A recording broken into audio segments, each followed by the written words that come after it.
and welcome to the new edition of the Collector's Corner. Today is Sunday, October 23rd, 2022.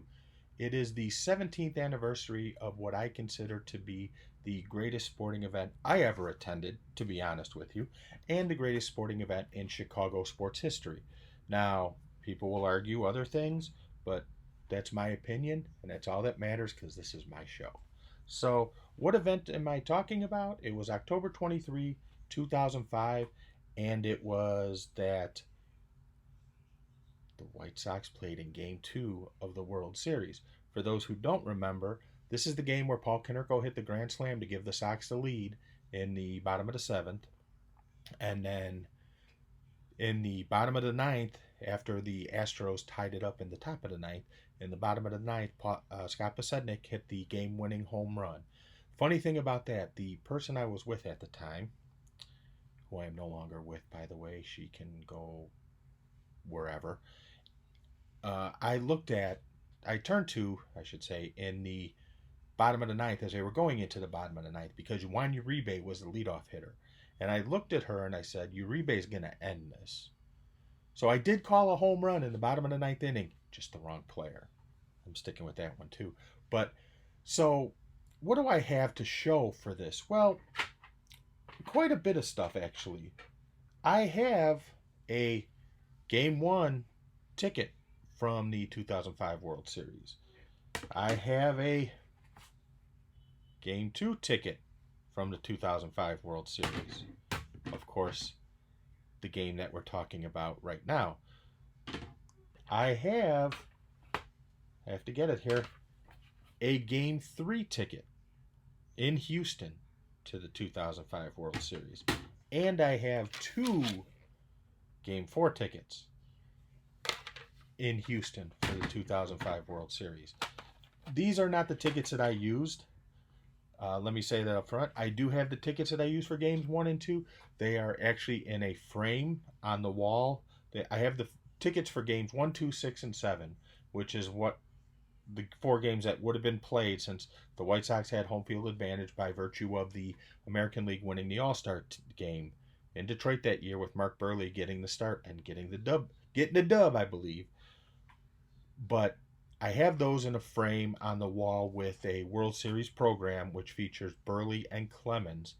And also, I have games 1 and 2, games 6 and 7. And in the middle, I have the World Series program, like I said, with Buehrle and Clemens. And the Sports Illustrated cover with Scott Podsednik hitting the walk-off home run in game 2.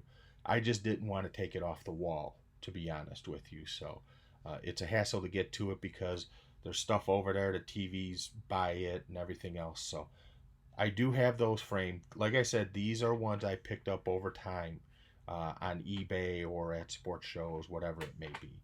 So just remember that. I'm not trying to pass off something I'm not. The greatest regret of my life, to be honest with you, is not boarding a plane the morning of October 26, 2005 and flying down to Houston. The company I worked for at the time had offices in Houston. I could have fucking worked there. I could have just said, hey, I'm going there. I'm going to work out of those offices.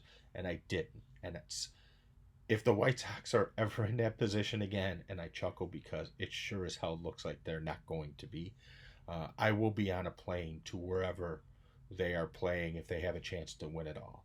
But one of the other things that I got is they passed these out after the season, and what it is it's a sheet with the ticket design for all the different series. As you could see, this was the DSCS World Series, and on there they have all the seat locations. The box section is 10, the row is 26, and the seat is 2005. 10/26/2005, the day they won the World Series. So I got that frame too, and that's sitting in a much more accessible place, so I could get to it a lot easier. So, and I have a couple other things. First thing is, I picked this up from Steiner Sports. It is a World Series baseball signed by the team, and as you can see, as is supposed to be the case, there is the manager's signature, Ozzie Guillen, on the sweet spot. And you have all the guys on here. Just looking through, there's Canerco right there. You can see where my thumb is. Frank right underneath him. Freddie Garcia underneath that. This is, uh, you see the ball number on there. It is, geez, I can't read. 350 of 350. Or, oh, interesting. Okay. Um, I didn't know it was that. But I picked that up from Steiner Sports years ago. Uh, when Steiner Sports existed, it no longer exists now. It was, I believe, bought out by Fanatics, and Fanatics has taken all that over. Those are hard to find now, and they are quite pricey if you're looking for one on eBay. The other thing that I have that I'll show off today is, and again, I have all the other stuff. I have the giveaway ring from 2006 that they gave away on for in the second game of the season, because the first game was a Sunday night game against Cleveland. It's when Jim Thome made his debut and hit that ridiculous moonshot home run that I swear brought rain.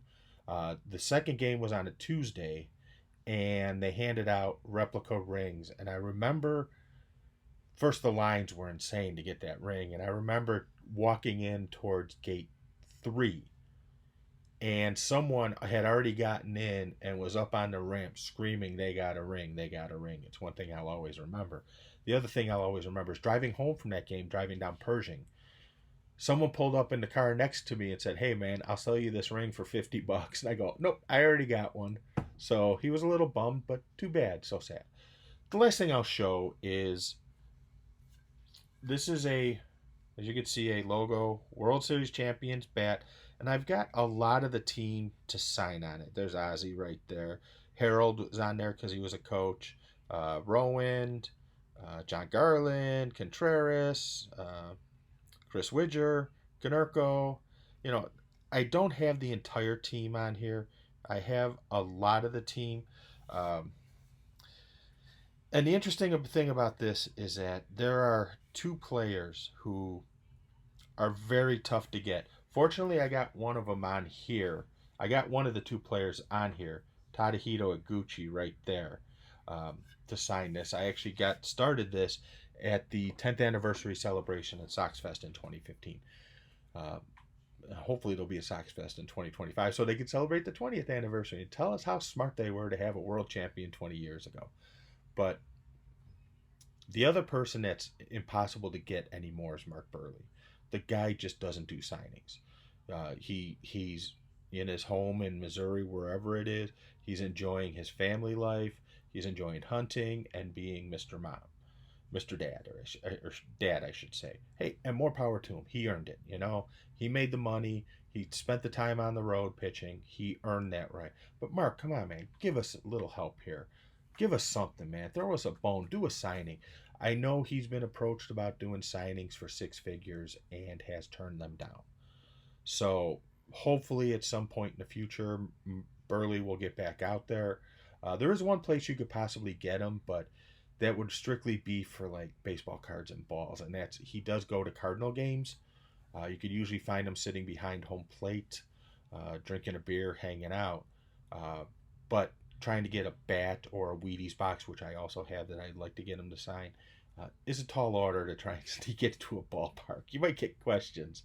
Uh, or if you're trying to sneak a bat in your pants, they might think you might have a lot of new friends too. So, with that being said, how sad is it that the Astros have appeared in three World Series, possibly going to a fourth if they win tonight or when they win the series, which I think is inevitable at this point. The Yankees look done. Uh, that they've been to four World Series, and I'm speculating, including them winning the 2022 pennant, while the White Sox haven't been back. It's a sad state of affairs, but hopefully there's always next year. Don't feel don't feel positive about it, but there's always next year.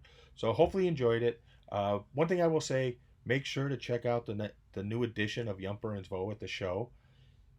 Big announcement coming for the Tainted Glove family and the Tainted Glove Network. Big announcement. Very excited about this. We hashed through this during the week to finalize everything, so they will be making the announcement at some point on their podcast. I know that I'm excited about it. I can't wait to see how this all plays out. So check out that, and also check out Yumper doing 31 Days of Halloween, where he's doing a quick review of a horror movie for each day of Halloween. He did do one of my favorites, which is Phantasm, a couple weeks ago. So definitely go check it out. As we're getting closer to the end of the month, I am sure that the quote unquote good stuff, the heavy hitters, the heavy hitter horror movies are coming. So make sure to check that out. And with that, thank you for your time. Hope you enjoyed. Talk to everyone later. Aloha.